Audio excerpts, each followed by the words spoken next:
And new at 5 right now, more fallout from a Channel 11 News investigation. We went to another event billed as the largest Corvette show in the world, put on by the same organization we've been closely examining for over a week now, the Carlisle Car Show. 11 Investigates uncovered the secret agreement that allowed 20,000 people a day to go to that show despite the statewide coronavirus limit of 250. We have Team 11 coverage of this big story tonight. We start with Channel 11's Melanie Gillespie. She made the trip to Carlisle to show us what it's like inside this event.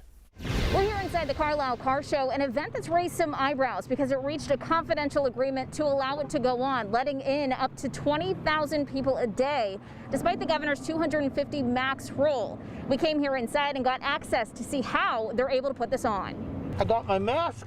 I'm the only one who brings out motorcycle gloves, and I wash my hands. Joseph Abel hasn't left Florida since March, but COVID was not going to keep him away from coming to the Corvette show in Carlisle this weekend. I should be drastically worried. They've got our interest at heart. They know we're Corvette people. This is a business. Corvettes line the fairgrounds. Vendors set up shop. Corvettes at Carlisle's trademarks the single largest Corvette show in the world, now allowing up to 20,000 people inside a day on the 82-acre fairgrounds. While we are one particular location, there is no one location where 250 people are gathering at any one time. Among added safety measures, staff were wearing face masks, and Corvette enthusiasts were encouraged to. But a lot of folks we saw did not mask up, and it didn't appear to be enforced either. We have added sanitizer stations around the grounds, opportunities for folks to wash their hands.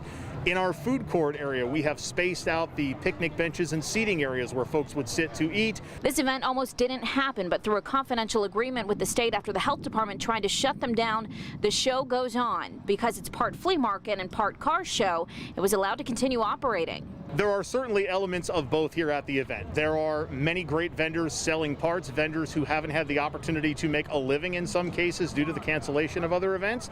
And then you have passionate car owners that are here showing off their beloved Corvette. We have found that even the people walking around are very cooperative. They keep their distance. Some are wearing masks, some are not. We're told the event was down about 1,000 cars this year, but folks we talked to say if this was completely shut down by the state, the overall impact on some livelihoods would be devastating. We're very grateful that Carlisle has been able to stay open because at least we're able to make a few dollars. Car shows at Carlisle usually contribute about $100 million to the local economy annually. It would have been a massive economic impact blow to central Pennsylvania. Organizers say they're down about 30 to 40% overall throughout all of their summer shows. This event is scheduled to go on through Sunday. Reporting in Carlisle, I'm Melanie Gillespie for Channel 11 News. All right, Melanie, thanks so much. Now we turn to Channel 11's Amy Marcinkiewicz, who has tracked this story every step of the way. And new at 5, she spoke with local leaders who were frustrated with the mixed messages about this situation.